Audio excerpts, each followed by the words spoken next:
Amiguinhos, primeiramente, sejam todos muito bem-vindos a esta casa. Eu tenho ouvido com certa frequência a expressão: eu não sei nada de Bíblia, eu não conheço nada sobre a Bíblia. E na condição de professor, saber de alguém que não conheça de algo muito importante coça-me as entranhas e me obriga a querer tratar do assunto.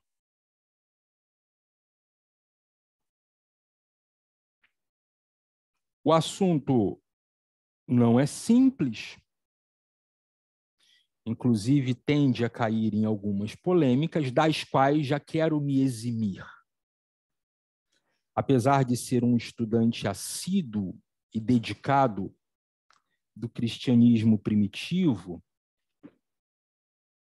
quero que tomem a minha fala, tomem o meu vídeo tão somente como aquele que pretende apresentar um conjunto de reflexões que são, de fato, muito importantes e muito relevantes para o mundo, sobretudo o mundo ocidental, porque de muitas formas contribui e contribuirá para a sua construção. Poderia dar exemplos muito simples, como entender Pietà de Michelangelo ou a pintura da Capela Sistina,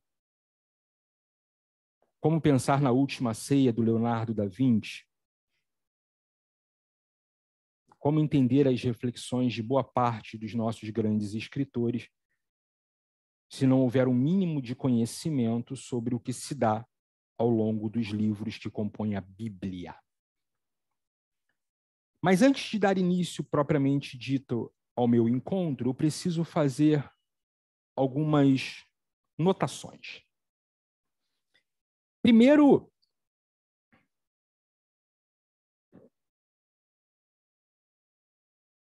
lembrar que, ao falar de Bíblia, eu não estou falando de um só tipo de conjunto de livros. Então, a Bíblia Católica Romana tem 73 livros,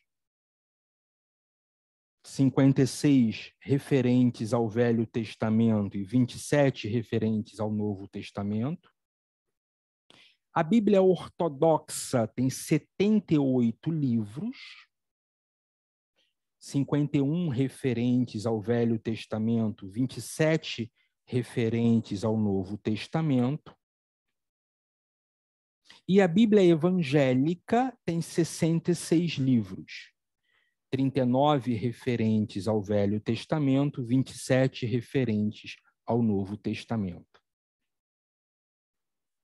Com essa afirmação, portanto, eu já preciso começar esclarecendo de onde parto. Partirei da Bíblia Católica Romana, a versão é chamada Bíblia de Jerusalém, e farei isso porque essa costuma ser a Bíblia de referência para os estudiosos, para os teólogos de maior relevância. Você pode questionar aqui o termo maior relevância, eu não vou ficar chateado, tá bom? Isto posto, precisamos entrar num outro ponto, que é, eu não sei se você percebeu, mas os 27 livros do Novo Testamento se repetem. São os 27 livros para todos. Mas eu preciso que você lembre que, em algum momento, esses 27 livros foram escolhidos por alguém. Então, por que raios o Evangelho de Mateus foi escolhido, mas o Evangelho de Tomé não foi escolhido? Por que raios o Apocalipse de João foi escolhido, mas o Apocalipse de Maria não foi escolhido? Então, lembrar que são 27 livros, mas esses 27 livros, em algum momento, foram selecionados por um grupo. Então, o que você lê é a resultante da escolha feita por um grupo. O que você considera sagrado, ou não, né, Mas é o produto da escolha feita por um grupo. Assim como os livros que são ou não sagrados referentes ao Velho Testamento. Claríssimo. Preciso entrar em outro ponto. Tratemos de qualquer mitologia hebraica, grega, romana, persa, chinesa, qualquer que seja a mitologia que vamos tratar, eu preciso que você entenda duas coisas. Uma, ela tem um início na tradição oral. Então, ela é passada de pai para filho. Dois, em algum momento, alguém resolveu tirar isso da oralidade e colocar isso na forma escrita.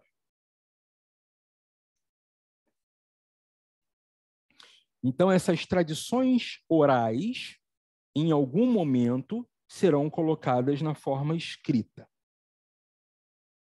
E aí você precisa lembrar de algumas coisas. Que nunca tivemos acesso aos originais. E nem precisa falar só dos 73 livros, não. Ou 78, ou 66. Ética Nicômaco, do Aristóteles. Ilíada e Odisseia, de Homero. Teogonia, de Hesíodo. Todos esses livros, eles são produtos de fragmentos que fomos encontrando, selecionando e arrumando. Em nenhum momento encontramos esse livro. Não, tá aqui, ó, arrumadinho para você. E mais, lembrar que esses livros escritos chegaram até a gente de cópia após cópia. De cópia após cópia. Então, os copistas iam copiando os livros e eles iam passando adiante, até que no século XVI, Gutenberg cria a imprensa, e aí os livros passam a ser mais sistematizados, diminuir a chance de erros de um copista por má intenção ou sem querer. Preciso lembrar ainda que, no caso especialmente dos 73 livros, você vai encontrá-los no original em hebraico, aramaico e grego. E aí a gente tem uma questão que envolve a tradução. Quando falamos de tradução, eu quero que você pense em dois problemas. O problema número 1 é a palavra propriamente dita. Então, alguém da cidade do Rio de Janeiro que fale a palavra violência é diferente de alguém da cidade de Frankfurt que fala a palavra violência, que alguém diferente da cidade de Cabul que fala a palavra violência, que alguém diferente da cidade de Tóquio que fala a palavra violência. A palavra violência no século XXI, para quem mora no Rio de Janeiro, Frankfurt, Cabul e Tóquio, é a mesma palavra, mas tem sentidos diferentes. Se considerarmos que, além de uma diferença espacial, há uma diferença temporal, isso faz com que a tradução ganhe ainda mais complexidade.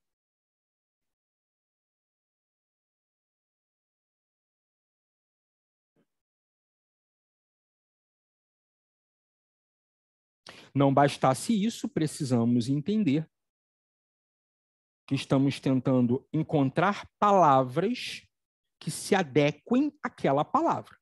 Então, se você conhece um pouquinho do idioma inglês, vai lembrar da quantidade de possibilidades de interpretação que tem para o verbo to take, por exemplo.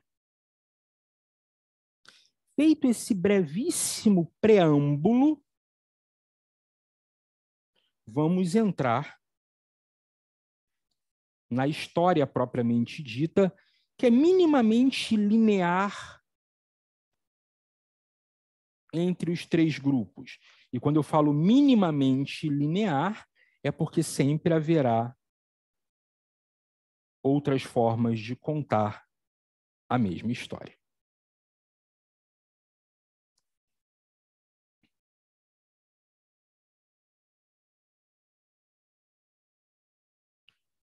A Bíblia vai começar, então,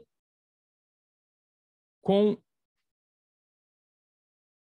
aquilo que os judeus chamam de Torá, ou a lei, porque a Bíblia hebraica é dividida em apenas três partes: a Torá, ou a lei, os profetas e os escritos. E a Bíblia hebraica, ela é a base de sustentação do Velho Testamento, da Bíblia Católica Romana, da Bíblia Ortodoxa e da Bíblia Evangélica. Todas elas começam com os 5 livros, começam com a Torá e começam com o livro de Gênesis. No livro de Gênesis, já no capítulo 1, aparecem 9 vezes a expressão "e Deus disse", "e Deus disse", "e Deus disse". E a partir dessas 9 vezes, o mundo está construído. E dentro desse mundo construído, há um fulano chamado Adão. Lá pelas tantas, Deus acha que Adão está muito só e resolve oferecer para ele uma companhia, para ser mais preciso, uma companheira, que atende pela alcunha de Eva. Moram no Jardim do Éden, um lugar sensacional, ali próximo dos rios Tigre e Eufrates.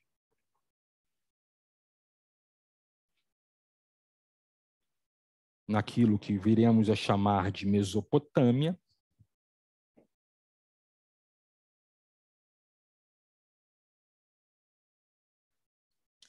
E com todas as maravilhas que tem o Jardim do Éden, há uma só condição: o casal não pode se alimentar do fruto do conhecimento que ocorre em uma das árvores. Citando Melanie Klein,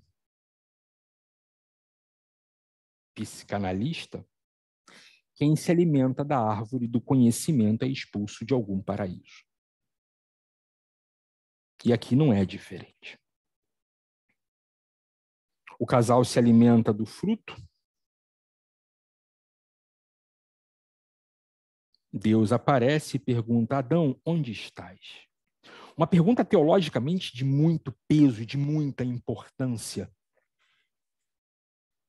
Aqui, e eu não farei isso muitas vezes ao longo do colóquio, mas é só para deixar claro, aqui a gente tem uma questão muito interessante de tradução, porque Adão, onde estás? Esse verbo estar no hebraico não é geográfico, ele é moral e ético. Ele é sobre decisões individuais e coletivas. Portanto, quando Deus pergunta a Adão onde estás, não é uma pergunta geográfica, é uma pergunta de ordem moral e ética. O casal aparece e começa a dar desculpa. Porque sabe o que é Eva? Não, sabe o que é Adão? Então, tem a serpente. E veremos ao longo dos 73 livros, 78 ou 66, que todas as vezes que aparece o fulano erra, ou a fulana erra e arruma uma desculpinha, Deus não gosta. Deus gosta de quem joga limpo. Vacilei. Como é que eu faço? Desculpinha, Deus não costuma gostar. De modo que são expulsos do paraíso e sobre eles pesam agora a seguinte ideia: o que forem consumir será consumido a partir do suor do próprio rosto, e para que haja descendência haverá dor.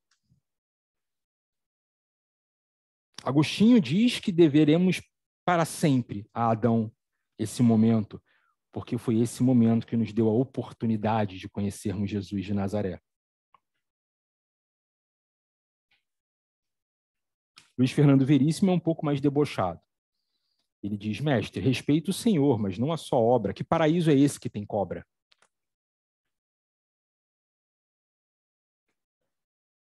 Fato é que Adão e Eva têm 2 filhos, Caim e Abel.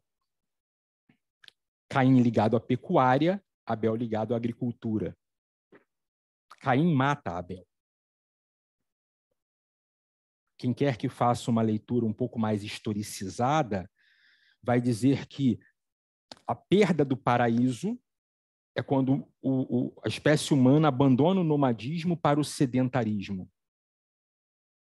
E Caim mata Abel porque, ao sedentarizar, a gente dá início a um processo de domesticação da vegetação, dos animais, e muito mais tarde a metalurgia.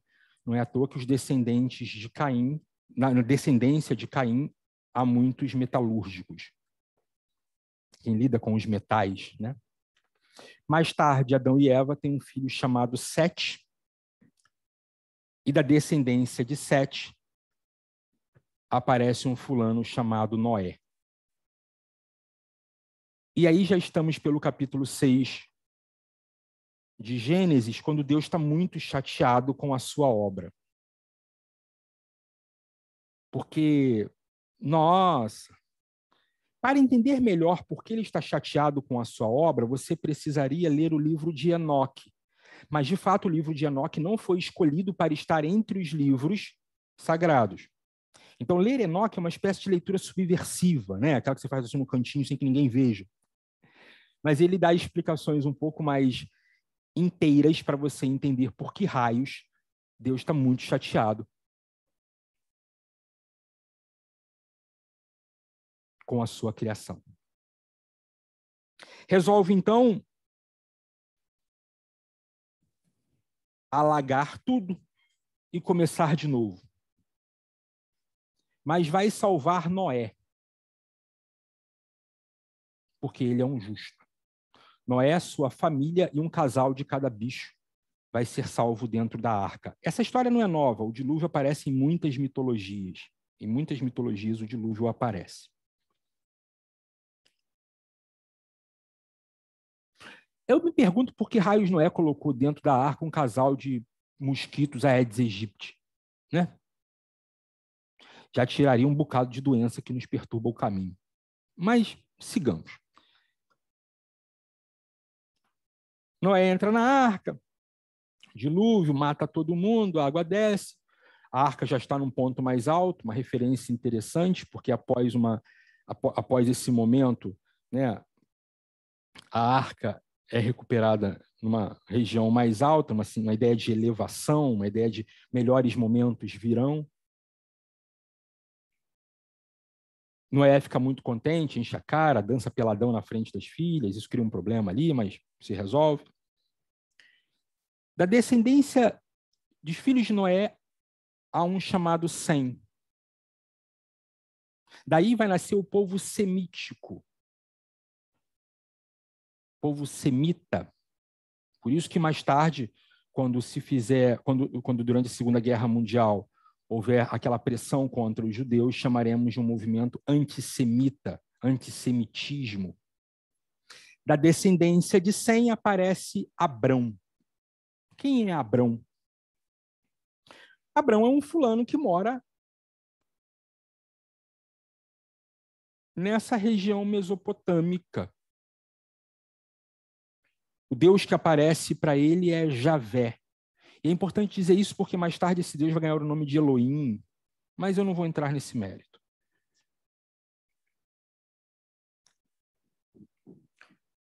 Javé aparece para Abrão, e aqui é bastante difícil de resolver esse problema, porque a gente não conhece outra literatura que tenha esse Deus Javé. Na mitologia suméria até parece um Deus com um nome semelhante, mas não é propriamente o mesmo Deus.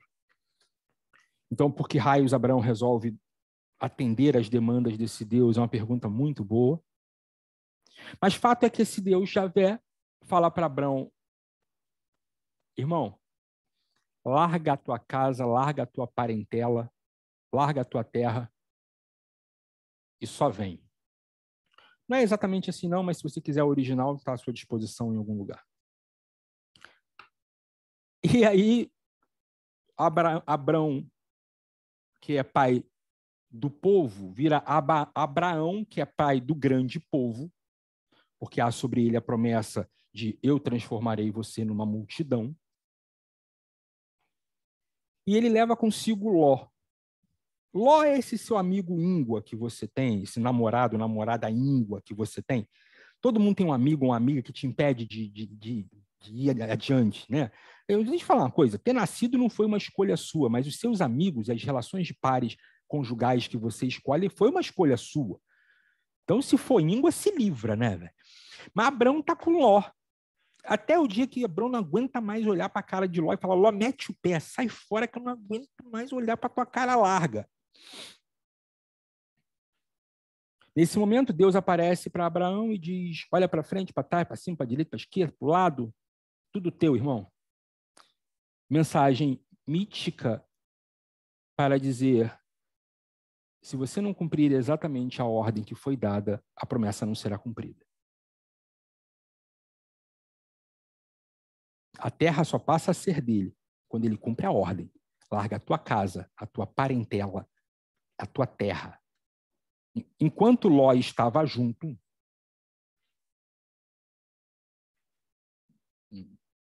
não rola. Abraão tem uma mulher chamada Sara, tem diversas empregadas, entre elas Agar. E Abraão tem um filho com Agar chamado Ismael. E Abraão tem um filho com Sara chamado Isaque. Abraão manda Agar e Ismael para o deserto. Sobre Ismael também recairá uma promessa de, a partir dele, surgirá um grande povo. Isaque tem 2 filhos, Esaú e Jacó. No caminho, a primogenitura de Esaú é negociada, a sopa de lentilhas. Jacó tem 12 filhos, entre eles o mais amado, José. José tem uma túnica colorida. José tem sonhos e interpreta sonhos. José é o mais amado.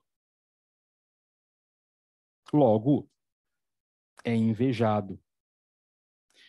Pelos vizinhos? Não. Pelos próprios irmãos. Mensagem mítica para dizer: se você é amado, se você tem sonhos, se você é especial e por isso tem uma túnica colorida, você vai ser invejado. Até pelos vizinhos, mas isso não vai te incomodar.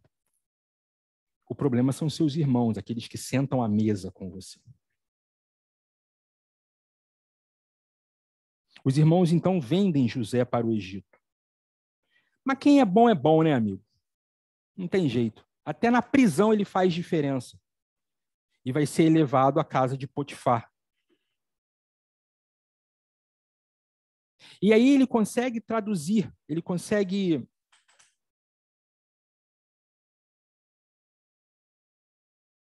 interpretar o sonho do faraó. O faraó, o gestor maior do Egito, tem um sonho e quem interpreta é José. Olha, haverá 7 anos de bonança, 7 anos de tempos difíceis. Guarda para o que virá.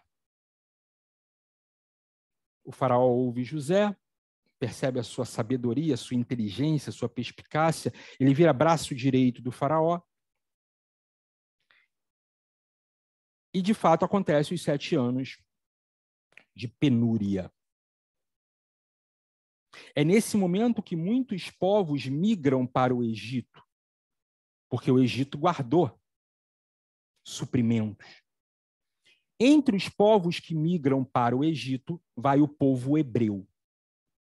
Então, eu quero que você entenda que a região está cheia de povos diferentes, filisteus, arameus, hebreus.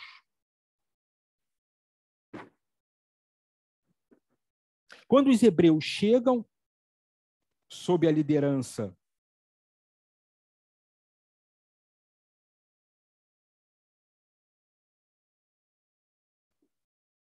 dos irmãos de José, ele rapidamente os perdoa, da mesma forma que seu pai Jacó tinha perdoado Esaú. Ele aprendeu com o seu pai que é preciso perdoar os irmãos. Ele perdoa, aquela geração vai ser bem abastecida, mas a partir de agora, os hebreus são escravizados no Egito. Acontece que nesse caminho,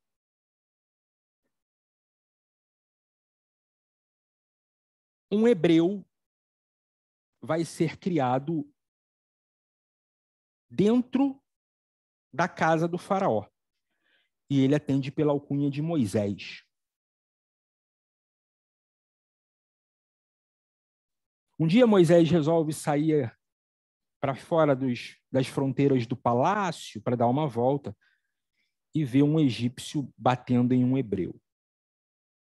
Fica chateado, mata o egípcio e se sente obrigado a fugir do Egito. Ao fugir do Egito, vai para uma casa que provavelmente,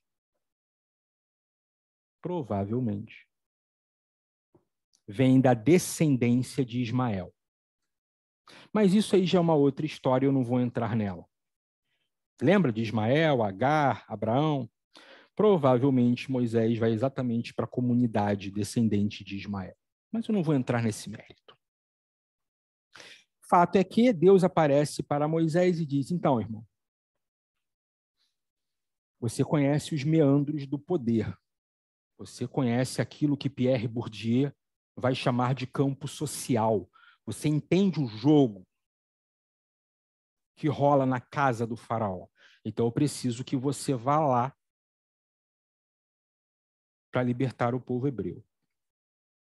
Mas não dá, Senhor, eu não consigo falar. Não é? Ele tem uma história de derrota, ele está apequenado, ele está triste, ele acha que ele não vai conseguir. Há uma negociação, ele leva o irmão. Fato é que Moisés negocia, praga de lá, praga de cá, povo hebreu liberto, Mar Vermelho, travessia. E se você colocar aí no seu celular, do Cairo a Jerusalém, dá 8 dias de viagem, se não me falha a memória. Depois você coloca aí e vê. 8 dias de viagem andando. O fato é que o povo hebreu levou 40 anos. Se foram 40 anos de fato, se esses 40 anos é metafórico, isso não é propriamente a questão, porque o mítico não é científico. O mítico é exatamente uma explicação que não exige do natural. O mítico é exatamente a explicação que possibilita o sobrenatural. Por isso é mítico. Acontece que na travessia, Moisés morre, quem assume o poder é Josué. Moisés é libertador, Josué é conquistador. E é sob a batuta de Josué que eles vão invadir a terra prometida. No caminho, conhece, inclusive, Raabe, uma prostituta importantíssima para a nossa história. Leia o capítulo 1 de Mateus para entender o que acabei de dizer.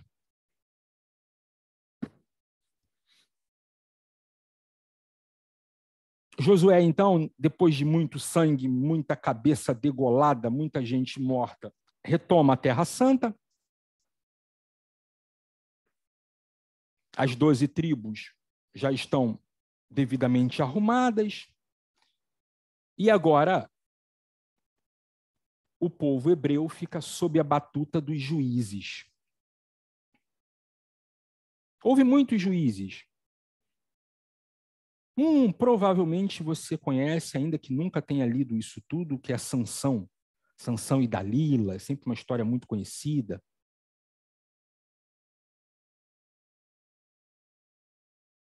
É exatamente nesse caminho que aparece o primeiro profeta que atende pela alcunha de Samuel.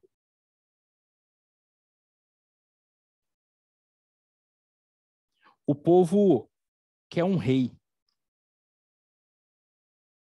Não era propriamente o projeto de Deus, ao que parece, mas Deus resolve conceder. E aí, a partir de Samuel, Saul assume o poder. Só que Saul pisa na bola. Pisa na bola e dá desculpinha. Lembra? Deus não gosta de desculpinha. Saul pisa na bola, tenta culpar o profeta. Deus fica chateado. Samuel, então, vai escolher um substituto para Saul. E o moleque já estava sendo treinado. Ele era pastor de ovelhas, então enfrentou lobos. Isso não aparece no texto, mas lobo é predador natural de ovelha. Enfrenta leões, enfrenta ursos, o plural é por minha conta. Enfrenta Golias. Então você imagina um moleque enfrentando Golias. Golias sofria provavelmente de gigantismo, provavelmente a hipófise dele produzia mais GH do que devia. E ele usa uma funda, eu não sei se você sabe, mas uma funda chega a mandar um objeto, um fragmento de rocha, uma pedra, a uma velocidade de 108 km por hora, ou 30 metros por segundo. A quantidade de movimento disso é absurda. Dá, de fato, para matar uma pessoa fácil. Davi mata Golias, e agora vai ter que se haver com as perseguições de Saul, até que Davi sobe ao poder. E ele vai ser o segundo rei das 12 tribos. Davi faz muitos acertos e erros, mas sempre pede perdão e levanta a cabeça, pede perdão e levanta a cabeça. Mas, de fato, há um erro que ele pisa na bola seríssimo, ele se relaciona intimamente com Betsaba, que é a mulher de Urias, e não bastasse isso, ele cria um esquema para que Urias seja assassinado, morto na guerra. O profeta agora, Natã, vai conversar com Davi e fala: pô, Davi, isso é coisa que se faça. De modo que, por mais que Davi tenha sido aquele que recuperou a Arca da Aliança, não é ele que construirá o templo. Eu queria falar rapidamente sobre isso, porque Davi dança peladão na frente da arca. Como diz um amigo meu, Anabatista, peladão não, mas estava à vontade. Então, é isso. Não vou falar mais que isso. Davi tem um filho chamado Salomão. Salomão assume o poder. E quando Deus aparece para ele, Salomão diz: eu não quero nada, eu só quero sabedoria. No dia seguinte, tem duas loucas no palácio querendo dividir uma criança. Ele resolve a treta sabiamente. Isso já coloca na conta dele alguém colocado na conta dele como alguém muito sábio. Isso é interessante, porque Deus é onisciente, onipresente e onipotente, o Deus judaico-cristão. Então Deus não testa você. Ele sabe das suas potencialidades. Deus te treina. Então ele não queria ser sábio? Então vai ganhar treinamento para a sabedoria. Você não pediu a Deus para ser paciente? Vai ganhar treinamento para a paciência. Você não pediu a Deus para ser tolerante? Vai ganhar treinamento para a tolerância. Você não pediu a Deus para ser? Vai ganhar treinamento. Deus treina. E aí você sabe, né? Se você é professor, se você é líder de algum lugar, se você é chefe, se você é pai, se você é mãe, se você tem um irmão mais novo, você sabe que para treinar, né? Como é que eu faço para fazer um bom dançarino? Treina dançando. Um bom lutador? Treina lutando. Um bom escritor treina escrevendo. Um bom concurseiro treina fazendo provas. Né? Um bom violonista treina tocando violão e assim por diante.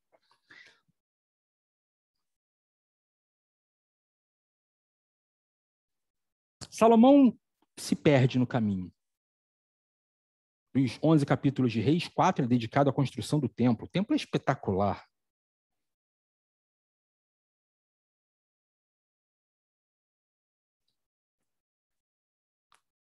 É maravilhoso. Mas se perde no caminho, com as suas mais de 1000 mulheres, acaba reverenciando outros deuses, e o Deus de Isaac, Jacó e Abraão não gosta muito desse negócio de ser reverenciado como um Deus de segundo escalão. Quando Salomão morre, então, as 12 tribos se fragmentam. Ao norte fica o reino de Israel e ao sul o reino de Judá.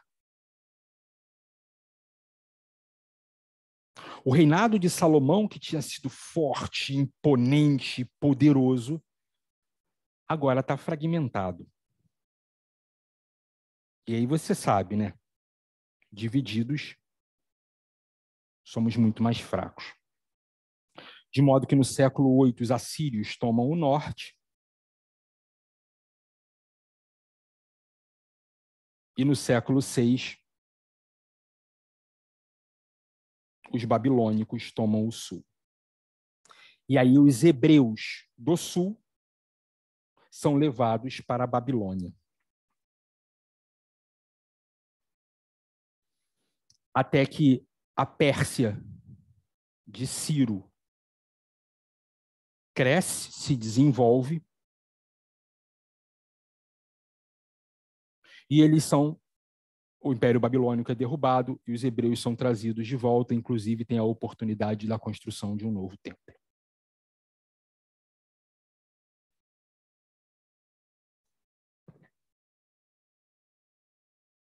É exatamente nesse caminho de divisão do reino, de conquistados por outros povos, de êxodo, de retorno, que aparecem os profetas.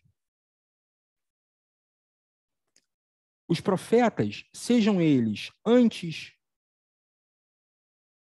da deportação para a Babilônia, durante a deportação ou depois, eles cumprem um importante papel de alimentar o povo hebreu com esperança. De alimentar o povo hebreu com a certeza de que dias melhores virão.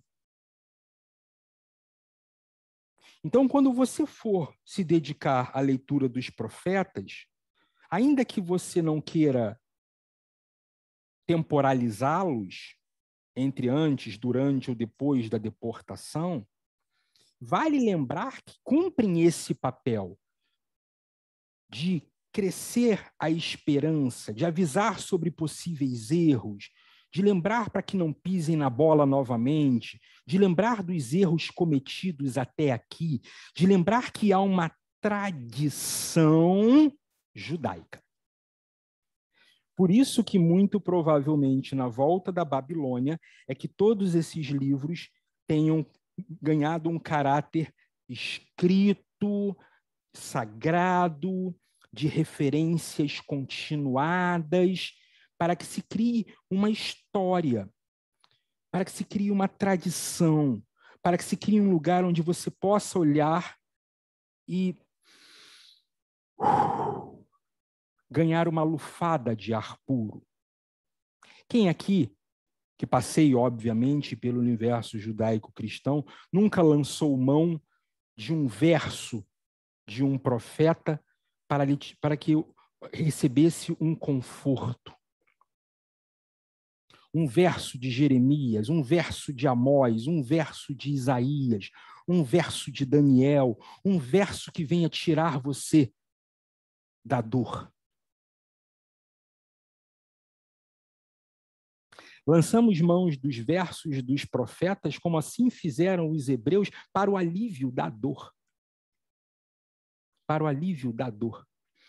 Recuperamos os escritos históricos para lembrar, para ter a certeza, para aconchegar o coração de que há um projeto, há um plano.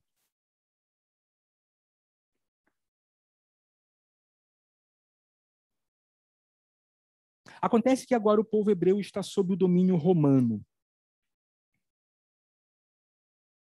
O Império Romano tem duas sedes, uma sede fica em Roma, outra sede fica em Bizâncio, que mais tarde vai ser Constantinopla, que mais tarde vai ser Istambul. E é nesse cenário de domínio romano, é nesse cenário de pressão por todos os lados sobre o povo hebreu, agora também judeu, porque professa o judaísmo, porque já tem os seus livros, provavelmente uma parte deles ou escrita, é que aparece Jesus de Nazaré, também conhecido como Jesus Cristo. Eu sou fã, vai. Então a chance de eu falar de maneira mais apaixonada pode acontecer, mas eu vou tentar me segurar.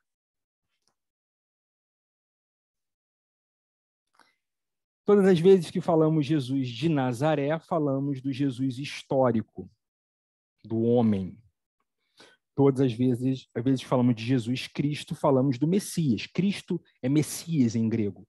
Jesus Cristo é esse homem barra Deus. Problema que Leonardo Boff tenta resolver da seguinte maneira: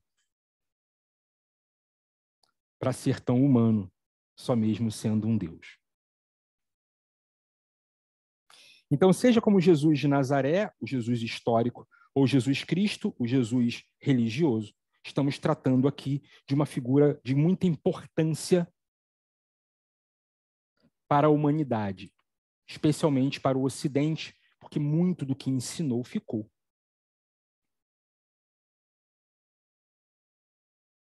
Eu vou começar apresentando Jesus usando o livro de Mateus. No final do capítulo 4, Mateus diz: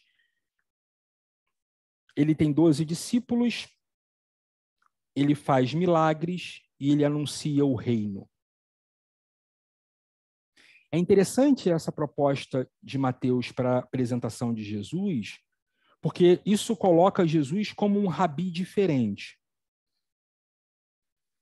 Os rabis na época tinham em torno de 5 discípulos, Jesus tinha 12, provavelmente fazendo menção às 12 tribos, à reunificação do povo hebreu. Ele faz milagres. Então, Jesus fazia milagres na ordem, no que é da ordem motora, tá claro? Então, voltar a mexer membros. Milagres na ordem sensorial, então voltar a enxergar, voltar a ouvir. Milagres da ordem psíquica, né, curava os endemoniados. E milagres da ordem comportamental, curava os endemoniados. E Jesus anuncia o reino. Eu não sei, mas eu acho que a gente tinha que conversar mais sobre o reino. A palavra reino, ela é citada 122 vezes ao longo dos 4 textos que tratam do Jesus histórico. Mateus, Lucas, Marcos e João. A palavra ressurreição é citada 56 vezes, então, pelo menos no sentido aritmético, a palavra reino é 2 vezes mais importante que a palavra ressurreição. E eu acho que a gente fala pouco sobre o reino. Afinal de contas, que raios é o reino? Inclusive, nos 7 pedidos do Pai Nosso, um sétimo, ou seja, um deles, é sobre o reino. Que venha a nós o vosso reino. Que raios será reino? O que Jesus queria dizer quando dizia reino? Então, ele tinha 12 discípulos, ele fazia milagres. Também fazia milagres sobre a natureza, né? Apaziguar os ventos. e Jesus anunciava o reino. Eu tenho pelo menos mais duas pimentas para colocar nesse caldo sobre Jesus. Um é que ele promove duas rupturas muito, muito, muito, muito importantes. Então, essas são as duas pimentas. Primeiro, ele diz que o estado de alegria, o estado de felicidade, ele se dá pelo amor ágape, o que significa dizer a minha alegria depende da alegria que eu promovo no outro. A minha alegria depende da alegria que eu promovo no outro. Então, quando eu alegro o outro, eu me alegro. E aí você perguntaria, qual o limite disso? Um amigo meu já me perguntou. Qual o limite? Então, quer dizer, então que eu vou me abstendo de mim, vou alegrando o outro, vou alegrando o outro, vou alegrando o outro, vou alegrando o outro, vou alegrando o outro, e qual o limite? A cruz. O limite é a morte. O limite é amar o outro na dimensão da própria vida. Esse foi o exemplo. Qual é a outra pimenta? A ideia de que existe corpo e alma é uma ideia muito antiga. A gente encontra registros disso nas pinturas rupestres. Então, a ideia de que existe corpo e alma é uma ideia muito antiga. Ela é um pouco mais sistematizada a partir do século VI na Grécia com Platão, século VI a.C., né? Na Grécia com Platão, mas, de fato, é Jesus quem propõe que há um corpo e uma alma e que há um descolamento no sentido de essa alma tem uma morada no céu e essa morada no céu depende da forma como a vida foi conduzida. Então, a ideia de corpo e alma é uma ideia muito antiga, mas a ideia de que há um descolamento do corpo e da alma, que essa alma tem um lugar no céu e que o lugar que ela vai ocupar no céu depende da forma como a vida foi vivida, isso é profundamente revolucionário e inovador. Porque a partir daí ele te obriga a jogar um outro jogo.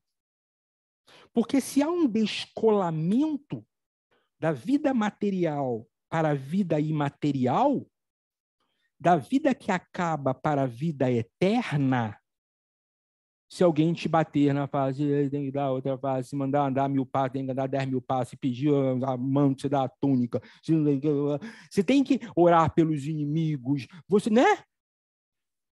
O que ele vai fazer aqui é dizer, olha, você tem que gostar de quem você não gosta. Você tem que gostar de quem é diferente de você. Porque se você gosta de quem é igual a você, você gosta do próprio espelho. Aí não é amor, é narcisismo. Se você gosta de amarelo e gosta de pessoas que gostam de amarelo. Se você gosta de Beethoven e gosta de pessoas que gostam de Beethoven. Se você gosta de música e gosta de pessoas que gostam de música, você não ama ninguém. Você é um narciso. Você é narcísico. Você ama o próprio espelho. A questão é que essas duas pimentas, esses dois pontos são profundamente revolucionários, porque mudam completamente o jogo. O que acontece é que durante coisa de 42 meses, Jesus de Nazaré explica isso para as pessoas,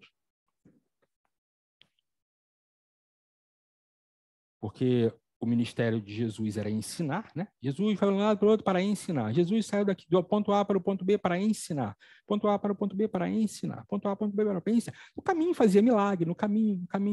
Mas era ensinar. E ensinar a maneira judaica, que é contando uma história, né? Ele é de ascendência judia, Maria e José, judeus. Ele foi circuncidado. Né?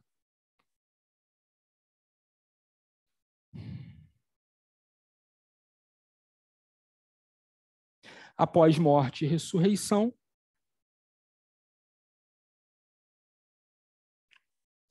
os discípulos meio que se dividem, mas enquanto essa história está sendo contada, há uma outra. Há um contemporâneo de Jesus, que não nasceu em Nazaré, não nasceu em Belém, e não viveu em Nazaré, mas foi nascido e criado em Tarso. Família judia ortodoxa, educado aos pés de Gamaliel, provavelmente na mesma turma, ou turmas muito semelhantes de Estevão. Gamaliel, um grande nome do pensamento judaico, um homem respeitadíssimo pelos seus conhecimentos, pela sua sabedoria.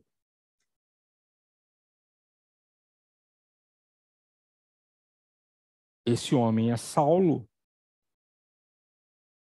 e ele é da cidade de Tarso. Tarso era uma cidade tão grande.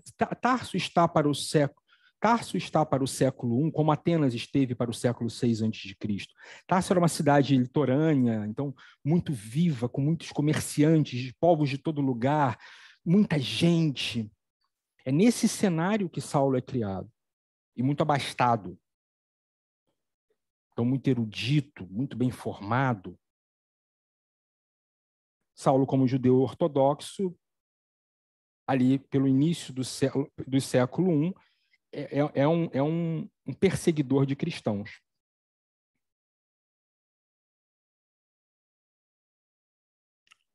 Até que ali pelos meados da década de 30, Jesus aparece para Saulo e diz: por que me persegues? Saulo cai do cavalo literalmente, fica cegueta por alguns dias até receber a visita de um enviado de Deus. Entende que agora o jogo é outro. E vai ser um importantíssimo divulgador das ideias de Jesus de Nazaré. Não conviveu com Jesus, como fizeram os 12. Esteve com ele uma só vez em uma visão. Mas foi o suficiente para mudar completamente a sua percepção de mundo. E ir fundando igrejas, ir fundando pontos, antenas, para que se espalhasse o ideário cristão. E teologicamente foi fundando, na forma escrita, por cartas, as reflexões. Nem todas as cartas nós temos acesso. Há cartas citadas pelo próprio Paulo, Saulo mais tarde vira Paulo, que a gente não conhece, não chegou até nós. Mas ao longo do século I, sobretudo a partir da década de 30, da década de 40, tudo que ele faz é peregrinar levando a palavra. Eu tenho um livro que trata da geografia paulina. E é assustador. Eu tive a oportunidade de ir a Éfeso.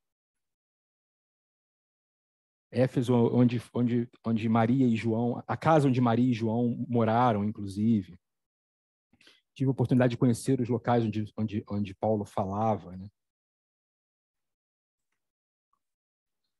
Mas, de fato, é um trabalho hercúleo esse de levar adiante a palavra. Por ocasião da morte de Saulo, da morte de Paulo e de todos os discípulos, na virada para o século II, começam a assumir todos aqueles que tiveram contato com Jesus.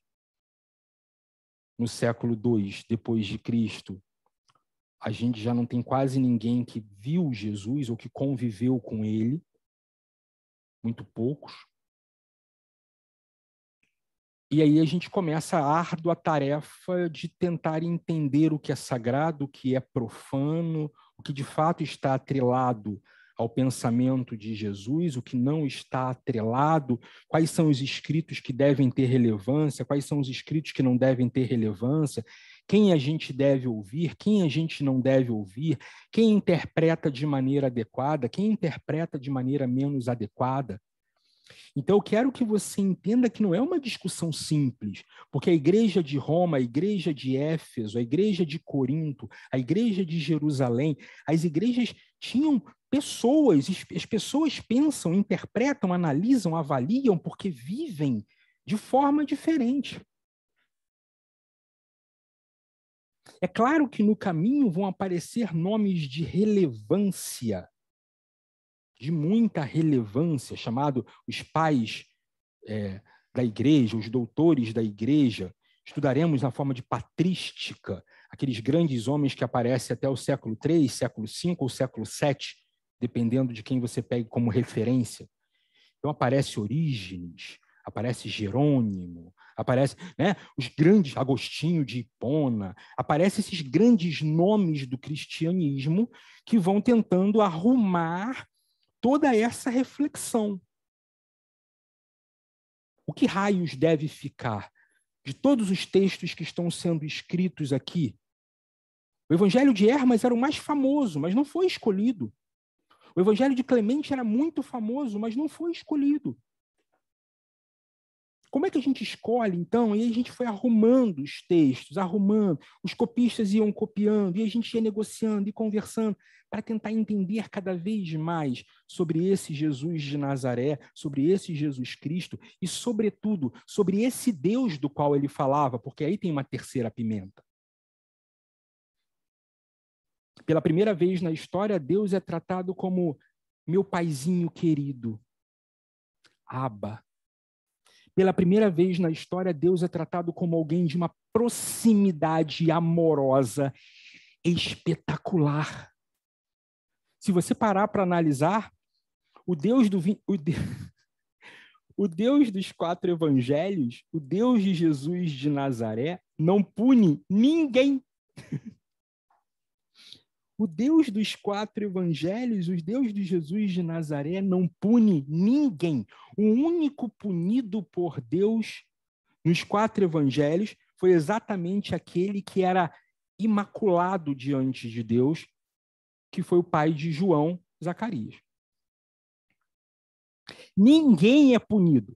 Prostituta não é punida, homoafetivo não é punido, endemoniado não é punido. Ninguém é punido por Deus ao longo dos 4 evangelhos de Jesus de Nazaré, exceto o único que seria perfeito diante dele, que é o pai de João Batista, que é Zacarias. A terceira pimenta é que Jesus de Nazaré apresenta um Deus profundamente acolhedor, um Deus que ama, um Deus que abraça, um Deus que acolhe, um Deus que encanta, um Deus que recupera os filhinhos, um Deus que ama a todos, todos, todos, todos, todos. Por isso, no início do capítulo 5, pouco antes de apresentar o núcleo duro do pensamento cristão, Mateus diz de Jesus: Jesus olha a multidão. Jesus não olha as especificidades, né? Os pecados, o nariz feio. Jesus olha a multidão. Jesus sobe o monte. Jesus se senta. E Jesus abre a boca para ensinar. Início do capítulo 5, pouco antes do núcleo duro da reflexão cristã, que é o Sermão da Montanha. Jesus olha a multidão. Jesus se eleva, sobe o monte. Ele se senta, porque judeu fala sentado, você pode falar em pé ou de cristão. Se senta, ele abre a boca para ensinar. Quando foi a última vez que olhamos para a multidão? Sem que os detalhes nos gritassem. Quando foi a última vez que nos elevamos, subimos ao monte e nos sentamos e abrimos a boca não para a fofoca, não para a picuinha, não para a palavra apequenada, abrimos a boca para ensinar. Foi o que fez Jesus. Nesse caminho, o cristianismo cresce como rastio de pólvora entre os mais pobres. Afinal de contas, democratiza a felicidade. Para ser feliz, basta fazer o outro feliz.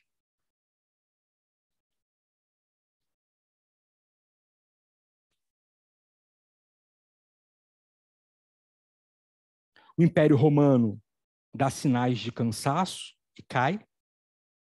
Pelo menos o Império Romano do Ocidente. O cristianismo é legalizado.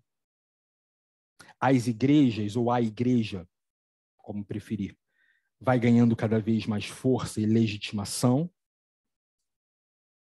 Até que no século XI, de fato, a percepção do cristianismo do Ocidente, de Roma, é muito diferente da percepção do cristianismo do Oriente, de Bizâncio.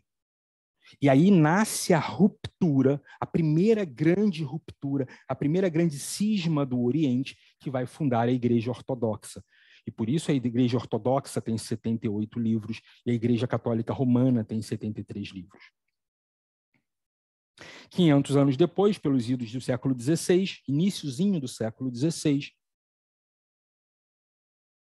um monge beneditino chamado Martinho Lutero percebe que as suas interpretações, que a sua leitura, que o seu olhar sobre o texto é muito diferente e promove também ele uma ruptura com a Igreja Católica Romana, dando início a uma série de rupturas que vão acontecer e que vão ser arrumadas num contexto chamado de Igreja Protestante e que chamei aqui de Igreja Evangélica, que vai ter uma Bíblia com 66 livros. Então, no século XI, nasce a Bíblia Ortodoxa, com os seus 78 livros, e no século XVI nasce a Bíblia Evangélica, com os seus 66 livros.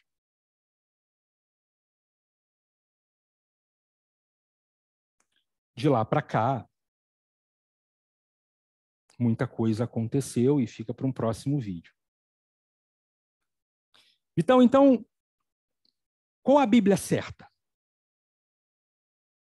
A Católica Romana com 73 livros, a Ortodoxa com 78 ou a Evangélica com 66? Não sei. Realmente eu não sei. Qual é a versão? Qual a versão certa? Porque eu já ouvi falar na King James, que é uma versão muito famosa, importantíssima para o universo evangélico. A Bíblia de Jerusalém, por exemplo, é de peso enorme para a Igreja Católica Romana. Qual a versão que deve ser usada? Eu também não sei. E os textos apócrifos? Pelo que você falou, tem muitos livros apócrifos. Tem. São cerca de 80.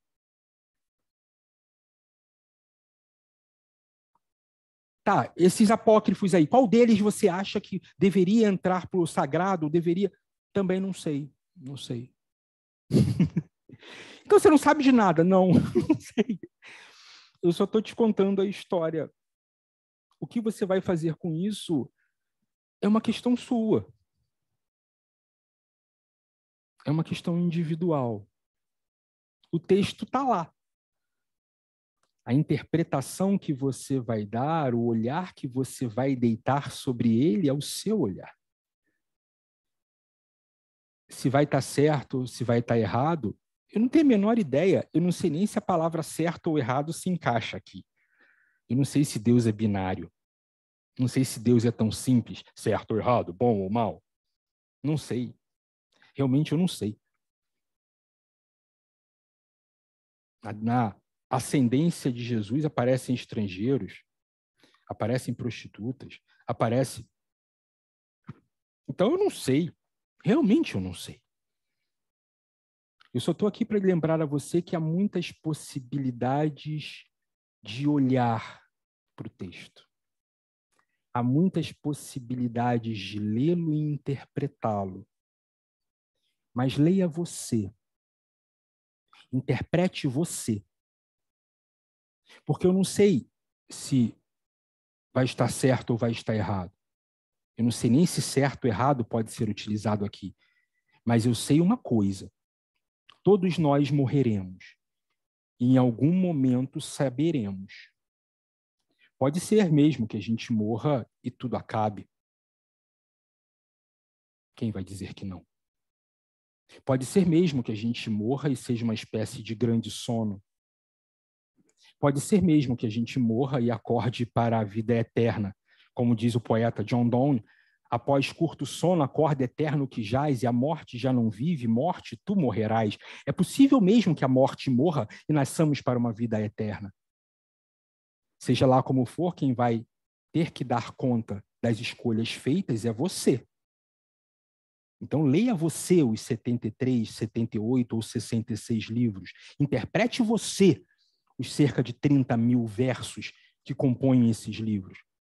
Porque é sobre você a vida, é sobre você a existência, não é sobre o outro. É sobre a forma como você viveu que a coisa vai rolar.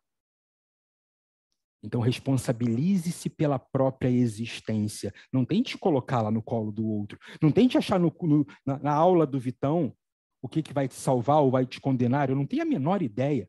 E não estou aqui para isso. Eu só estou aqui para te lembrar que seja nos 73, 78 ou 66 livros, ao longo desses 30 mil versos, você pode escrever qualquer história. Fica a minha oração para que a história que a gente escreva seja uma história digna de ser olhada por Deus. Caso depois daqui tenha o lá. Senhores e senhoritas, foi um prazer inefável estar na presença de vocês. Desejo-lhes sucesso, vida longa e até que eu os veja novamente. Que Deus leve vocês na palma de sua mão. Um beijo enorme no coração, gente. Tchau, tchau.